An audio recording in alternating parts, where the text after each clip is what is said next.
is male and female like gravity, or is male and female like a speed limit? In other words, are these just categories that we use that were helpful in one cultural context, and now we've evolved beyond that, and we can actually cast off these restraints?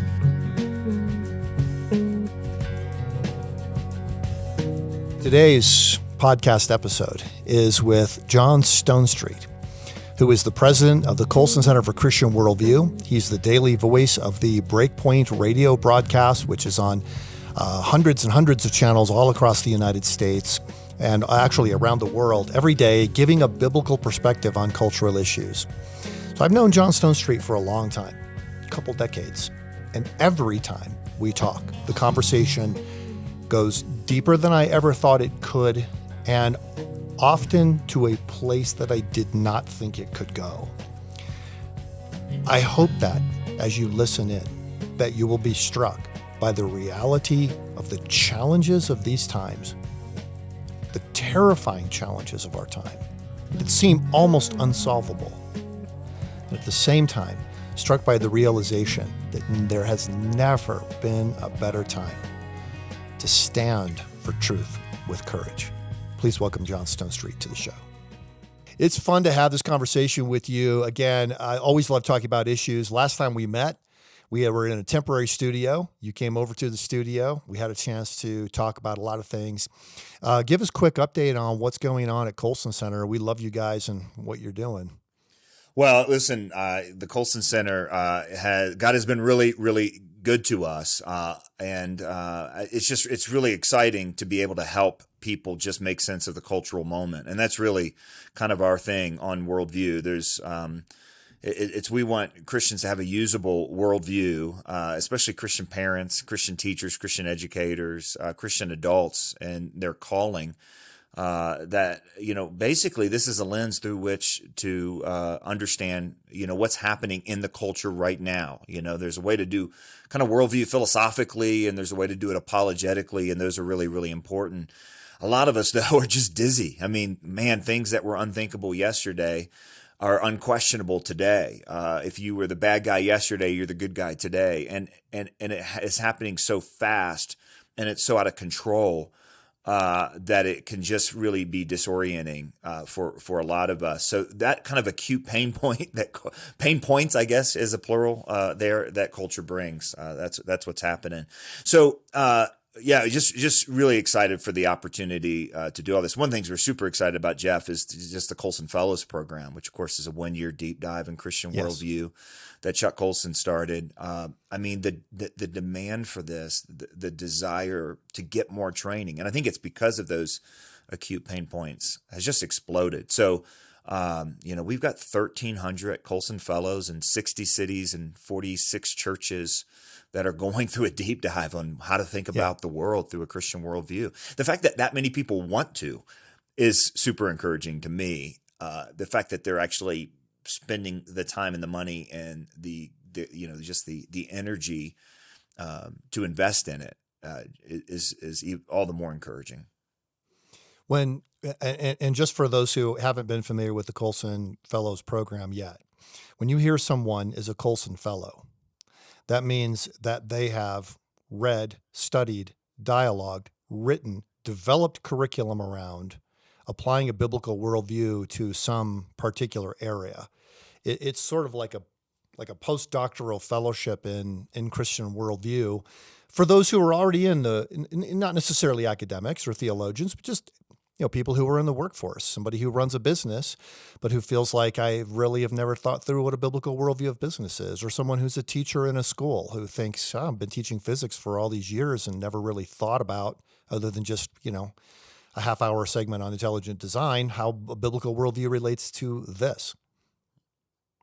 Yeah, that's exactly right. And, what kind of really drives it are Christians who just want to go deeper. They just kind of sense like there's another level to which, my faith applies. And that is kind of direct engagement with the world around me and, the place where God's placed me.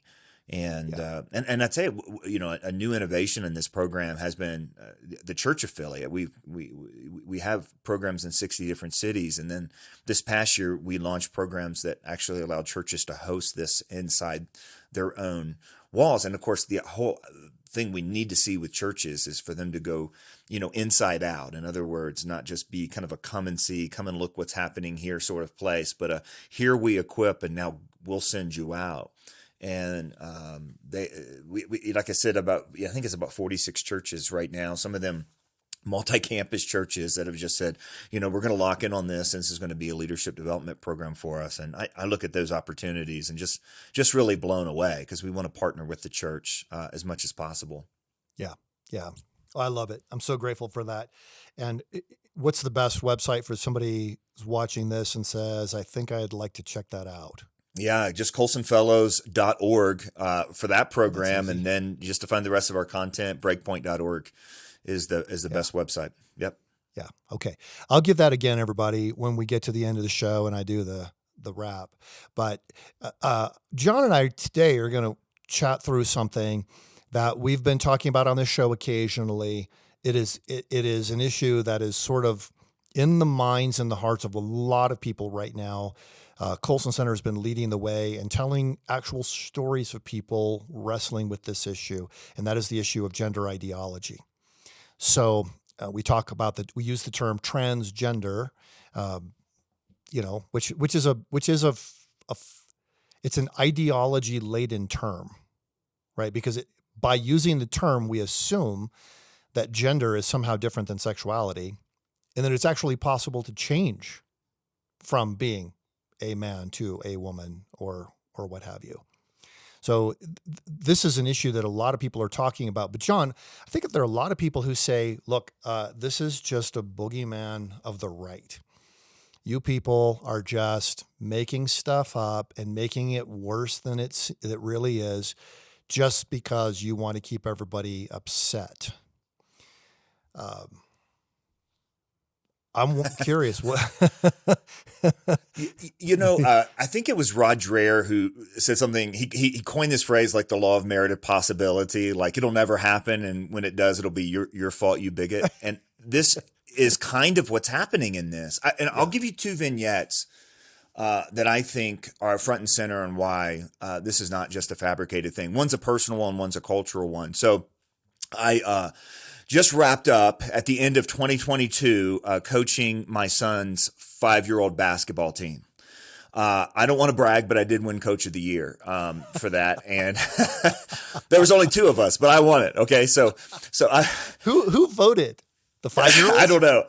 They just walked up with the trophy, and it'd been a while, so I said thanks. But dude, when you're 5, everybody gets a trophy. Yeah. Now look, yeah, even the coaches. That's great. So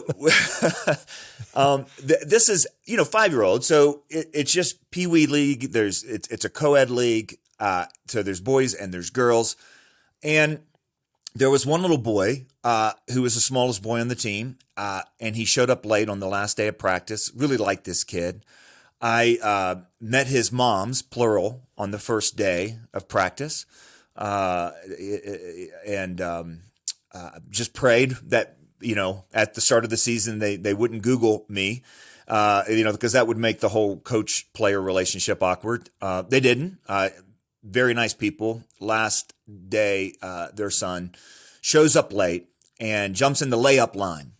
And my daughter's with me, who's 15, and she tells me this later, that one of the other players, one of the other kids says, "Oh, this boy thinks he's a girl."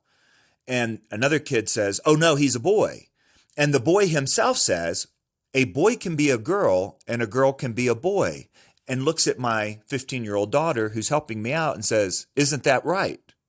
Wow. To which my daughter replies, of course, "No, that's not true." And then realizes the layup line in a gym on a Saturday morning with 10 5-year-olds is not the place to have this conversation. So she successfully deflected. But my point is, as I heard the whole thing earlier and how she described it to me, this was not a new conversation for any of them. The one being called a girl completely embraced that it could be a possibility and responded with talking points, and was clearly not the first time he had this conversation. When a At age 5-year-old is five. at age 5, and it was the conversant part that really threw me. You know what I mean? Now, look, back in 2009, I had the privilege to be a part of a project that Chuck Colson and Robbie George and Timothy George, Robbie George of Princeton and Timothy George at the time of Beeson Divinity School, put together. It was a statement on life, marriage, and religious liberty called the Manhattan Declaration. Basically saying, look, these are the cultural lines that Christians need to be clear on. Here's where we need to stand. And the topic of gender at that time came up.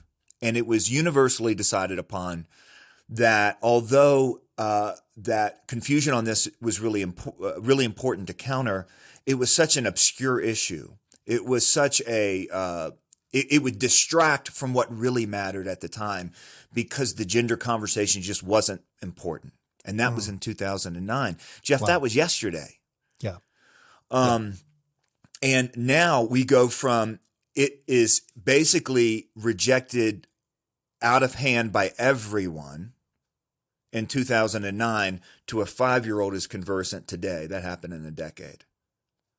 So when you say it's not happening, then walk me through public schools with the pride flag. Walk me through pride parade. But I don't really want to go to a pride parade, but if you did, what you would see is the T hijacking all the other letters of the acronym to such a degree that there's a lot of discomfort from members of the other members of the other letters in the So acronym. people who claim a gay or lesbian's a same-sex attracted identity are now being told there's no such thing as being gay. You're transgender. It's a real problem. Yeah, I mean, think about the whole lesbian narrative, for example, which really was connected with second wave feminism. This idea that men were the problem with the world, and that men were trying to superimpose themselves on women's experiences, and and now you have men basically appropriating women's experiences fully and identities. And the lesbians are going, wait, this isn't what we signed up for. And the T's are kind of hijacking it. And not only that, but there's not a social justice movement in America right now that the transgender activist, and not everyone who struggles with gender dysphoria certainly is an activist, but many are. This happened after the Dobbs decision this past year. And this is the cultural example, Jeff. This happened in Massachusetts, where the state of Massachusetts, like is happening in other progressive states that want to, basically enshrine abortion rights into state level constitutions, and to say this is, basically part of essential reproductive health care, are passing these bills. So in Massachusetts, for example, they passed a bill that said, if you are someone out of state and you come to Massachusetts and have an abortion, then that act can't be criminalized in another state. If you're a doctor who performs that, you can't be charged out of state, and so on. And then you turn around and the final product of the bill says, oh, and that also includes transgender surgeries and people who perform, what's so-called gender reassignment surgery, which is really, that's another language game, right, about reassignment or gender affirmation and surgeries. But those who perform it can't be prosecuted out of state either. And you think, well, wait a minute, what's this have to do with the abortion issue? And the ability and the power of this movement to hijack so many of these social justice conversation. Black Lives Matter has to become Black trans lives matter. Abortion, reproductive rights become something that has nothing to do with reproduction whatsoever. Not that abortion does either, by the way. It's the exact opposite. But this is not even in the same category of behavior, right? So it's just something to see in culture that if it isn't such a big issue, why is it being talked about all the time and being pushed through as if it's right? And by the way, obviously the thing that's often called the boogeyman of the right, the drag queen story hours at local libraries, or things like this, drag shows. If you've noticed in the last 2 years, the narrative has changed from it's not happening to why do you think this is such a big deal? Right. Yeah. And we have seen that even in the response to the performance at the Grammys, which was recently, in which Sam Smith and I'm blanking on the other man's name, but the other man is presents and identifies as a woman. They have a song called "Unholy," and they did a performance after winning a Grammy for the duo of the year. And this, I mean, look, there's a long line of crazy performances at these shows. I mean, the Yes. MTV Video Music Awards, it started with, you remember the quaint old days when Madonna rolled around in a white wedding dress and sang Like a Virgin? And that was like, now that looks chaste. And then we went to, even, lesbian kisses and all kinds of things. What they did on the stage of the Grammys the other night, was just flat out something that you may have seen at an Ozzy Osbourne show back in the 1980s, kind of the shock and awe Satanism. But this is not, kind of obscure heavy metal music. This is mainstream from a song that was topping the charts, 2 different global Billboard charts, and was directly connected with the transgender issue. And people were alarmed. And the headline of Variety, the headline of Huffington Post, the headline of BuzzFeed and others are all these right-wingers are all upset about this. What a conspiracy theory. I would love to stop being a conspiracy theorist, Jeff. Yeah. Just seems like, it just feels like I'm being pushed that way, in so many ways. I mean, CBS literally tweeted before that performance, "We're ready to worship." And then this performance happens at the Grammys, directly connected with this, the transgender ideology that's advanced both in the song and by the artists themselves. Yeah, it's a right-wing conspiracy. Are you kidding? Right. Yeah. There were little elements of The Exorcist, gender bending, menacing, evil. Right. I mean, it was hellish. I don't watch a lot of stuff. So I saw the video for it. Unfortunately, I saw it at bedtime. I'm sorry. Yeah. And I was like, no, and I have to talk me- about it because I don't think it's just a random occurrence. Like, a lot of these, really shock and all sorts of performances are a lot of noise and not a lot of importance. When Lady Gaga wore a meat dress, who cares? Yeah. This was a cultural marker. This wasn't an exploration behind a dark corner of the mind or like somebody's, creepy imagination like Ozzy Osbourne. This was a marker. Here's who we were. And when they accepted the award prior to the performance, literally claimed that. So this was a you are here moment for the culture, not so much, ooh, look down this dark passageway where a lot of these sorts of things, have. And it is hell. It is a hell on earth that's been created by these ideas. So I guess at some level, we should thank these performers for making such a direct link between Satanism and transgender ideology. And I'll say that out loud. And, I don't want to say anything for you, but Satanism is not just when Satan jumps out and scares you and goes boo and is super creepy. That's what that performance was, but it points to a deeper satanic origin of this idea that God is not good and that his creation is not fixed. And that's where Lewis goes in the Screw Tape Letters. This doubting of God, this twisting of God's goodness. And of course, the serpent's first temptation was, did God really say that? Maybe what he meant was, and, I know he created the world this way, but, and that's the sort of twisting that now is at the heart of this great deception. Say that again, because I really like the way you say that the lie of Satanism is that God is not good and his creation is not fixed. Is that the way you?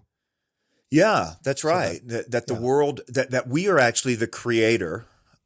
This is a really important fundamental of the Christian worldview. We often talk about the creation chapter of the biblical story and deal specifically with Darwinian naturalism, which we need to, this assumption of how the world happened. But the creation chapter of the story is also what kind of world do we live in? Do we live in a world with fixed givens, or do we live in a world that is constructed? And of course, this is at the root of postmodern philosophy, that moral realities are constructed, but even our understanding of basic fundamental realities, like crime and right and wrong and up and down and male and female, that all of these things are up for grabs. And see, that's really what's at the heart of transgender ideology. It's a denial of creation.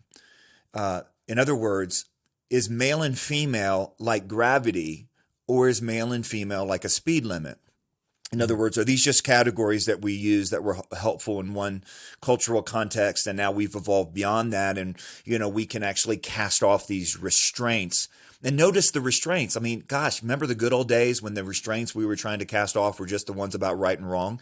Now the restraints we're trying to cast off is about reality itself, that the world actually isn't that way. I think the denial of created givens in our culture is assumed. And it's so assumed that if you don't intentionally teach a younger generation, not only that God created the world, but the givens with which he created the world, and that those givens were good, then kids don't have a chance, because there's so much that's lost in their hearts and minds at that level of the battle. And I mean, and that's just kind of at the very, very beginning, that the world is a particular way. That seems pretty basic, doesn't it? But it is not something that's assumed. It's something that kids are actively taught against. And, that's part of Christian catechism, I think, is to go back, not just that creation is true, evolution is not, but this is the way the world is. Yeah. And it's good. Yes. Okay. I appreciate that explanation, because, I'm thinking of a lot of the students, the generation we work with at Summit Ministries, super high levels of mental health issues of various kinds, anxiety, depression, suicidal ideation. And a rule of thumb in the mental health field is you cannot get well unless you grapple with reality as it actually is. As long as you create your own false reality, you can't be well. Someone who, God forbid, is anorexic, you don't say to that they say, well, I think I'm a little overweight. And you're looking at them thinking, I think you're about to starve to death. No one would look at them and say, yeah, you could use to, you could lose a couple pounds and be okay. That would be the height of cruelty to do that to that person. Rather than submit to their perception as reality, you've got to challenge that perception somehow, lovingly, compassionately, but you've got to challenge it, or else they won't make it. Okay, but the same thing that's true with personal mental health is also true in psychological understanding of relationships, that two people cannot relate to one another. Psychologists call it attunement. You can't relate to another person unless you have some shared reality. But what you're saying is the same thing that is true for mental health for a person and is true for relationships between individuals is also true for society. Yeah. That if we can't grapple with reality as it actually is, the givens is the term you used. What are the givens? Then we have no basis for what? I mean, what do we stand to lose? Yeah. Well, I think we're seeing that, right? You point to the mental health epidemic among young people. Look. I think it was about 13 years ago, in the British Daily Telegraph did a survey of young people in Britain and just asked them a basic question: does life have meaning? They didn't say, does life have this meaning, or does life have a fixed meaning, or do you find life meaningful? It was just, anything counts. 9 out of 10 said yes. 10 years after that, they did the same study. 1 out of 10 said yes. Wow. That's crazy. I remember seeing that number going, that can't possibly be true. During COVID, I 6-8 months into the COVID lockdowns, and fearing, given what we knew about depression and isolation and the suicide rate among young people, you see the rates of the CDC said that 25% of young people during those lockdowns had contemplated suicide. 25%, 1 out of 4. You look at these numbers and you're like, that can't possibly be true. Well, I think you've pointed to it, which is how do I want to say it? When you don't have any fixed reference point, you don't have anything solid to tether your life on, any solid ground on which to stand, then it's like living perpetually in midair. Mm-hmm. Mm-hmm. That's fun for a second. If you go to one of those skydiving places and it blows you up into the air, that's kind of fun for a second. You wouldn't want to stay there, longer than, 20 minutes or however long those things last. Can you imagine living all of life psychologically in that sort of a state? Wow. Right. You know who predicted this was Friedrich Nietzsche. Mm. And in the parable of the madman, he has this, crazy man go into the middle of these, Western intellectuals and they sneer at him for asking about God because no one believes in God anymore. And then the madman goes on this long rant of, you don't have any idea what this means. This means like, this is like unchaining the earth from the sun. This is like wiping away the horizon. This means there's no longer up or down. There's no longer left and right. And then he has this line, and this is the one that keeps coming back to me, Jeff, in light of what you said about meaning and mental health issues and so on. Are we not now straying as through an infinite nothing? Mm. And of course, the madman finishes this rant, and his onlookers, his listeners are kind of staring at him like, what's wrong with you? And the madman goes, I've come too soon. This is on its way. Yeah. Because deeds, when they're done, take time to be seen and heard. This will be seen and heard, but it's still too distant from them, he says. Mm-hmm. That was 100 years ago. Wow. I have this suspicion, Jeff, that we're now in the age that Nietzsche warned us about, where the consequences of losing that solid ground of an absolute, losing that fixed reference point of God, we're now feeling the effect. And I think it's in two categories. One has already been coined, the deaths from despair. You mentioned that, the depression, the suicide rates, the opioid addictions, those sorts of deaths from despair that have been trending, by the way, well before COVID. Mm-hmm. There were 2019 was the third year in a row. The year before COVID was the third year in a row where the average life expectancy of the American male declined. So this is before COVID, 3 years in a row. The last time that had happened was during World War I and the Spanish flu. Wow. And of course, since 1919 or whenever it was, how much better we are at dealing with immunizations and dealing with viruses and ambulatory services, access to medical care. So something went wrong, and it wasn't like, we ran out of money for Band-Aids. Something else was factoring in. Yeah. That's what's called the deaths from despair. I would also add to that then these what we might call acts of desperation. Mm-hmm. So what makes sense of these acts of mass violence? They're all male. They tend to be young. They tend to be lost, either radicalized on the internet. Almost all of them, have a bad relationship or no relationship with dad. They're untethered. Mm-hmm. Now, how they act out is going to be different than how young women act out, because men and women are different. But that's an act of desperation. I think cutting off perfectly healthy body parts in a never-ending search for identity, literally wounding yourself forever, which is absolutely the case when it comes to a man trying to be a woman. That's an act of desperation if I've ever heard one. Yeah, that's right. That's why transgender ideology or gender dysphoria was considered a mental illness the whole history of the world until yesterday. To then all of a sudden, this isn't, just societies that have, Christian history. There's always been kind of playing around with gender bending and that sort of stuff by, edgy artists and stuff like that. But there's not been a society that said, oh yeah, that's normal. That's healthy. Mm-hmm. Until us trying to say it. We've untethered ourselves from those givens. I think I think that's ideologically where all this is, kind of come from.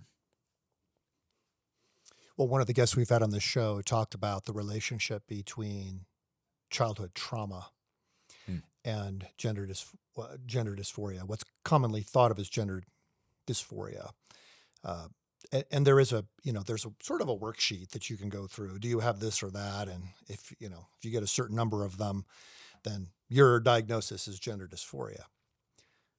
But I don't recall a time when it was the medical prescription that we take that despair and desire for self-destruction and we medicalize it and institutionalize it. Now, maybe there were others. I mean, obviously, there were times where people did horrible things medically. Obviously, Adolf Hitler did horrible medical experiments on people. His medical doctors did. There's a whole book called The Nazi Doctors where they reflect after the war, even decades after, on what they had done. Obviously, the eugenics issue, which had been promoted in the United States by major foundations, the Rockefeller Foundation, Ford Foundation, and others, until Adolf Hitler got involved, and they thought we don't want to be associated with that guy, so we're going to step back. What else? I mean, lobotomization. I'm really at a loss to think of a time where we as a society would think that because of this despair and because of the childhood trauma, we're going to promote the disfigurement, right, and the mutilation of children. Mm-hmm. But we'll do it in a controlled environment like a clinic or a hospital, and that makes it okay. I don't, because I can't remember a time when the whole medical establishment turned against kids in this way. I can't either. I think you can go to cultures where government forces did.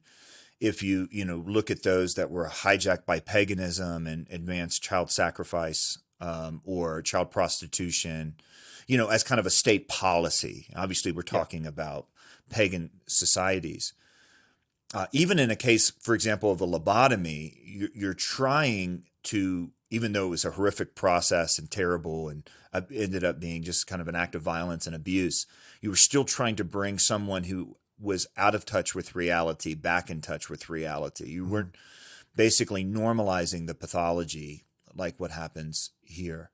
And that's one of the features of the transgender moment that we're in, is that this one thing is allowed to play by such radically different rules, right? There's not another dysphoria that we know of. And there's a lot of body dysphorias where the mind and body are disconnected. Mm-hmm. There's only one in which we actually align the body with the mind. Every other one, you align the mind with the body because the body is presenting physical facts that cannot be denied, right? Every other one, the idea is you want people to realize and access reality. That's where health is. That's mental health. That's stability. Here, it is only in this that we're making this change, and we flip everything upside down. Not least of which are our words. I mean, think about how directly misleading all the language is.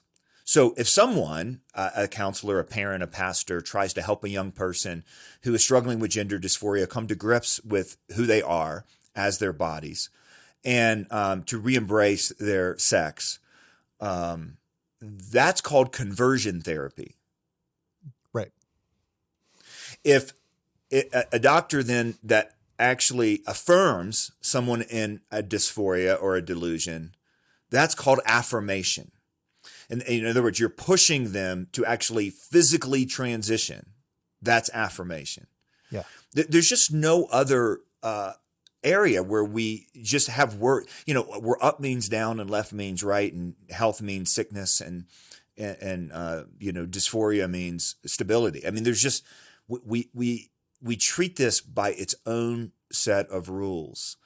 And I think that's why it's really uncomfortable. Now, I do think there's something uniquely American about this too. There at least seems to be a push in the treatment of children to back off almost in almost every other nation in the world. I mean, the classic story is the Tavistock Clinic in Britain, which really led the way, and they've really kind of backpedaled, closed that thing down, rethinking the use of puberty blockers and all of these sorts of things.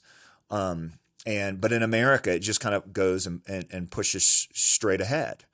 And so I think that still has to be explored. What is happening uniquely in America? And I tell you, I don't know how you can get around the fact that ultimately we're a country now that is allowing the abuse of children in order to satisfy adult demands. Okay. Yep. Does that make sense? Like, Yeah. there's not a medical reason. The medical questioning by these highly secular, in many ways progressive states across much of the rest of the world is coming. It's because it's like, oh wait, this didn't work. People want to desist, and they're not happy, and the stories, particularly of young women who, in a kind of a social contagion sort of way, all in this one junior high, 70%, 80%, 90%. That clearly can't be right. In other words, looking at the data and backpedaling, there's never been medical confirmation of any of these sorts of things. I mean, we've just kind of announced, oh, the kids will be fine, so that we can kind of pursue what we wanted as adults. There's something uniquely American about the persistence of this in attacking and going after children, and I'm not sure that's been explored fully yet. No, I don't think it has either. So I think there's a free flow of ideas. Yeah. But if we've lost capital T truth, we have no capacity to think about the ideas, then yes, it becomes a contagion very easily. You I see think there's something else driving that. Oh. I'm sorry. I think there's something else driving that, Jeff. Can I jump in real quick on this point? Because I think this is something that parents have underestimated, and not by any fault of their own, even those that, are seeing all these stories. And really what's driving this. You remember back in the 90s when we were trying to teach postmodernism at Summit and help kids not become postmodernist. And sometimes people would push back on how we talked about it and said, well, it's not really postmodernism, especially kind of the emergent church folks. They would say it's not really postmodernism because that's Derrida and Foucault and Lyotard. No one's ever really read them anyway. That's an academic theory. It's a literary criticism. And it's not really... And they were right. No one had read Derrida and Foucault and those folks because it's kind of they're impossible anyway if you tried. But, yeah, they're unreadable. But beyond that, we didn't need to. And the reason is because we had Britney Spears, Kurt Cobain, and Eminem in the Matrix movies. In other words, postmodernism was very effective as a cultural mood. We're hearing the same thing right now about critical theory. Particularly critical race theory, because that's the one that's at the top of everybody's mind because of the events in America the last several years. And so it's not really teaching critical theory because that's an academic theory and you don't really understand it anyway. And yeah, right. Most people haven't read the academic sources for this, but I do think we are very much moving into a time where a critical theory mood has replaced the postmodern mood. Postmodern mood was much more, there's no truth, tolerance, whatever. The critical theory mood takes those same kind of cultural groupings that postmodernism advanced, but then places a moral status on them. Like, not only are you the way you are because you're a white Anglo-Saxon Protestant male, or you're a heterosexual, female, or you're part of this, race or class or gender or socioeconomic status or whatever. It's that you're good or bad based on that. Yeah. And this is one of the things now that's driving the transgender push, the contagion, as we say it, particularly among young people. Back last summer, I was speaking to a friend of mine who's an academic up in New England, and one of her friends is a public school teacher, I think junior high age, in a big city in New England. And she asked this teacher, hey, how many of your kids identify as LGBTQ? Now, Alfred Kinsey told us it's 10%, and that was high back then, right? Yeah. Those who identify as gay and lesbian, or those who are gay and lesbian. But now we're talking about the full acronym, and now we're talking about, 40, 50, 60 years later. Do you know what the answer was, Jeff? No. All of them do. I'm afraid. All of them. All of them. And she answered the question as if my friend should have known. And my friend was like, "Well, wait a minute. Are they having sex?" And she's like, "Oh no, they're junior hires. They're just identifying on social media." It's like, "Well, why are they identifying if they're not actually acting out in this way?" And here's the answer. She said, "Because no one wants to be cis." Mm. Does that make sense? Like Mm. now, of course, cisgender is a completely made up word that refers to Right. 90% of people who've ever lived in the history of the world, which is more than that, who I Yeah. continue to identify with the sex that they were born with. But in other words, it's not just I might have this attraction or this dysphoria, and that might be who I really am, in the language of, 20 years ago. It's that to be cis is to be bad, to be trans is to be morally superior. Mm. And that adds a level of social pressure, particularly among junior hires and high schoolers Yeah. and young adults, that drives identification. And you can even see it among parents. Who was it? Bill Maher, I think, on his show talked about how, hey, if it's only supposed to be, and I think at the time he used this example, the national average was 30 or 40% in LGBTQ. He goes, why is it that my California friends, all of their kids, are trans? Mm. Mm-hmm. Right? In other words, it's good and bad for your social status. Even some parents have bought into this. So I guess what I'm trying to say is that I think this critical theory mood has hijacked this ideology, or has kind of merged in kind of a superstorm with this ideological confusion that's untethered from any sort of, fixed reality. And parents need to know enough to deal with both of those. Because that adds a level of social pressure that's pretty big. Yeah, I see that. I think it is a perfect storm between the emergence of a radical academic theory, which, when I was in my doctoral program, we read articles doing gender, things like that. Right. That gender is a social construction. That was 30 years ago. And now you have the same, or 25 years ago, but you have the same kind of thing coming to the surface, combined with the social contagion, Mm-hmm. and reinforced by peer pressure. Yep. But I wonder, John, I mean, I've seen this happen before. So, you and I have talked about Peter M. Sorokin, the guy who founded the sociology department at Harvard University. He studied the sociology of civilizations. And he said, in the absence of a moral absolute, in the absence of God, the only binding power is physical force.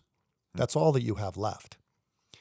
And it's not always, so like if you go back to something like the Ukrainian famine, it wasn't just that Stalin was killing Ukrainians. He got Ukrainians to kill themselves, to fight against one another. Gosh, I mean, not to be real super nerdy about it, but I mean, when you read Josephus and he's talking about the Roman attack on Jerusalem in AD 70, which Jesus prophesied, nobody believed that Jerusalem could fall. There was no better fortified city. Nobody could destroy the temple. I mean, the rocks on which the temple is built are so massive, nobody could move them. Nobody could destroy it. But they divided into 3 factions inside the city and attacked one another until they were so weak that the Romans could not prevail. And I just see some of that same kind of thing happening. It's like if you really want to tear down the morals of a society, you don't succeed by attacking the morals directly. You succeed by getting people to attack within themselves, to fall apart with their own moral understanding, to lose moral clarity, and to attack people who they think might have it. Yeah. Now that sounds conspiratorial, but if you look back at the example of history, what we're seeing happen in the junior high, where if you're a cis kid, you're now the abnormal, is exactly what you would see happening with kids reporting their own parents for being secret Christians in the Soviet Union. Yeah. Yeah. Yeah. I mean, gosh, it'd be bleak if it didn't actually describe what it is that, I think we're seeing. It is a dark moment. I'm not sure, because there are times when the evil ones overplay their hand, I love what Paul says. The devils basically didn't know who Jesus really was, because if they would, they never would have crucified, the forces of darkness, they never would have crucified him. Like, they Yeah. did themselves in by this. But I do think that there is a clear biblical precedent for when, God's judgment, and by the way, I think normatively God's judgment is not to, send a calamity, but to simply take his hands off. It's like, it's either my way or your way. And when you start having kind of the consequences of the behavior that you've chosen and the ideas that you've chosen, that's punishment enough. And so we'll see if there's a backlash to this. There certainly is a level of discomfort, with it by people that you wouldn't expect. I did not agree with Bill Maher most Friday nights on my bingo card for 2022. And I'm not recommending, by the way, that people see him, because he still says things in way too colorful ways. But, there is a sense, Andrew Sullivan, a gay guy, absolutely for gay marriage, but turns around and looks at this, issue of the gender thing and says, this is just out of touch with reality. So it'll be interesting to see, kind of what happens. The problem, or one problem, is that Christians also lack that Christian worldview and that sense of given, and how important it is for the givens to be acknowledged. And so we're still, having this conversation about being nice, as if that's the whole of the gospel, as opposed to fidelity to God's revealed truth. Yeah. And we're choosing one over the other. I think that we've got so much to do to get our own house, kind of in order on this. And then I also think too, there's a lot of parents who really want to do what's right, and especially do what's right by their kids. But we really do need to have a strong reckoning with kind of what sort of pressure that our kids are under. And I guess maybe for me, I'm just kind of repeating myself here because of that wake-up call I got with my son's 5-year-old basketball team. I knew that there was some, kindergarten teachers or pre-K teachers that were, introducing these kind of bad books, and, that Ron DeSantis is trying to protect Florida kids from. I did not expect the 5-year-old to be so conversant in this conversation with definitive views that no 5-year-old would ever think, yesterday. Right. That was a moment for me. And I think we have underestimated the amount of social pressure, on kids. We're looking at this, pointing at Sam Smith's performance at the Grammys going, look how bad that is. And I do think we have a generation that doesn't think that's anything abnormal at all. And, culture is really powerful in what it normalizes. Yeah. I started this conversation hopeful that we could see the tide turn on this issue. Well, now, we can. And I think we need that sort of courage. We've got to talk about that. So we've got to have moral courage. We obviously need training like what we're providing in the Summit Ministries 2-week programs. Sure.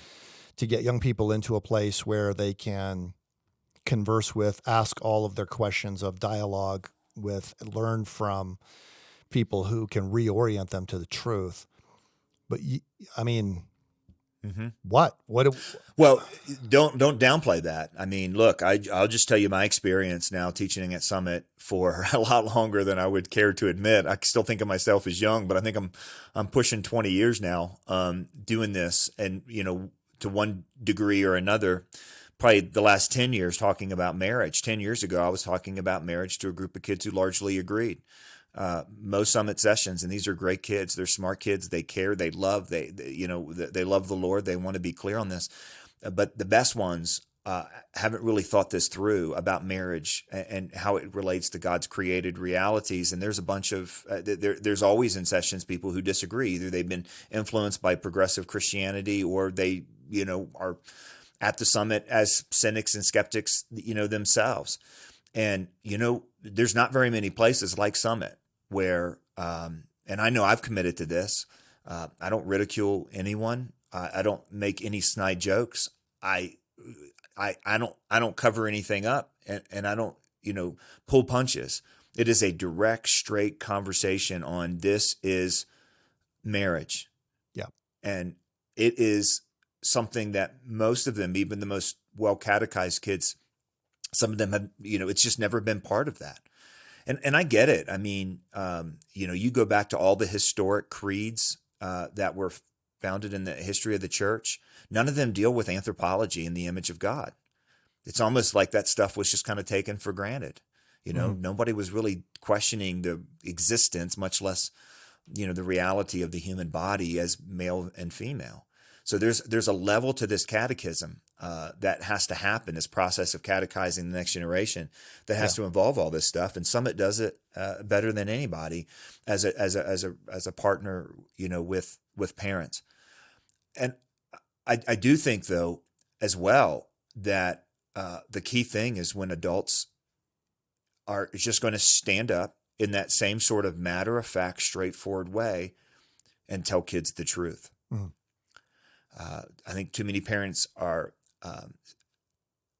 scared of what to say. They're scared they're going to say something wrong, and so they don't say anything at all. I get that fear. I have that fear as a parent. But if you're not saying anything, here's what you need to understand. The culture, I don't care how homeschooled, how protected, how Christian schooled, how sheltered they are, everywhere they look, they are given the impression that male and female is really nothing. Is really not a thing. I'm talking about the subtle messages, the commercials, even if you don't, the billboards, the bumpers. I mean, the memes, social media, by the way, we need parents to have that straight, direct conversation from the very beginning about our sex bodies, about male and female. I told a story, actually I aired a story that was originally part of the Daily Wire podcast of a mom whose daughter was struggling with gender dysphoria and was in a school where the school was just basically feeding it, calling the mom, the bad guy, and so on and so on. And what this mom basically said is, I was not going to lose this one. Mm-hmm. And she pulled her kid out of that school, took away all the influences and the phones. And she goes, you know what? My kid told me she hated me for a long time. Mm. Now she tells me she loves me every day. Mm. Wow. And what came across to me from that woman's story is that, Jesus said that if your right hand offends you, cut it off. This woman was willing to do that. Mm-hmm. Yeah. She was going to go all out. Most parents aren't even willing to turn off the social media in their kids' phones. Yeah. Social media is an evil on this. Social media is the direct source of sewage spilling in to our kids' hearts and minds. It is reaching the point where future generations will look back at us and say, you were insane by giving them one of those things. Yeah. Yeah. I think that's right. Access to this. So I think that there is hope, but you have to be able to do the brave thing. You have to be able to do the courageous thing. You have to have the straight conversation. You can't assume that knowledge is innate. It should be. It is in most cultural settings. It probably is from birth, but every cultural force really is against you. And there is hope, I think, if you just stand up and just say the truth over and over and over and over again. It's powerful. Yeah. Well, that's a great place to end the show. That's a call to a bracing kind of life. But there is no plan B. The parents have to learn to communicate the truth. And I would say, the point that you made is so powerful. Someone is out there giving your children a perspective. And if they're not getting the truth, then they'll be victimized by the lies. Yeah. The Apostle Paul, we're talking earlier about how no up and no down. It came to my mind is Romans chapter 8, where Paul said, I am persuaded that neither death nor life, nor angels, nor rulers, nor things present, nor things to come, nor powers, nor height, nor depth, nor any other created thing will be able to separate us from the love of God that is in Christ Jesus. That's our hope. And in that hope, we can have the kind of boldness that we need to have to raise up this next generation and pass the baton to them. Amen. Yeah. Thank you to my guest, John Stonestreet, for coming on the show today. There were a couple of different takeaways that you probably heard in the show. The first one is young adults ages 16 to 22 really need to come to 2 weeks at Summit Ministries this coming summer. You go to summit.org, you can sign up. Those seats will fill up, so please do not delay in making this decision. It'll be the best couple of $1,000s that you've ever spent to prepare your child for the battles they will face. If you say, I can't do it financially, would you reach out to us, please? Because we want to make sure that your child has this opportunity. The second thing is the COLSON Fellows Program. There are a lot of people who are adults thinking, I wish I knew more about biblical worldview and could do something about it. So you want to go to colsonfellows.org. And then the third thing is any other resources from John Stonestreet, including a way to sign up for its daily commentary, which is excellent. I read it. I don't usually listen to it every day, but I usually get the email and read the transcript of it. For me, that's a better way. But they'll send it to you both ways, and there's no charge for this. You just go to breakpoint.org and you can sign up to get that information. When we finished the show, I shared Romans chapter 8, just briefly. And I want to do the same thing right now, because the Apostle Paul said, I am persuaded that nothing, not height nor depth, not life nor death, things present, things to come, can separate us from the love of God that is in Christ Jesus. We need to keep that in mind. But we miss the point if we think that we believe that and therefore have nothing we need to do. That, in fact, is a call to action. Wow, do we ever need that right now? Thanks for joining the show today.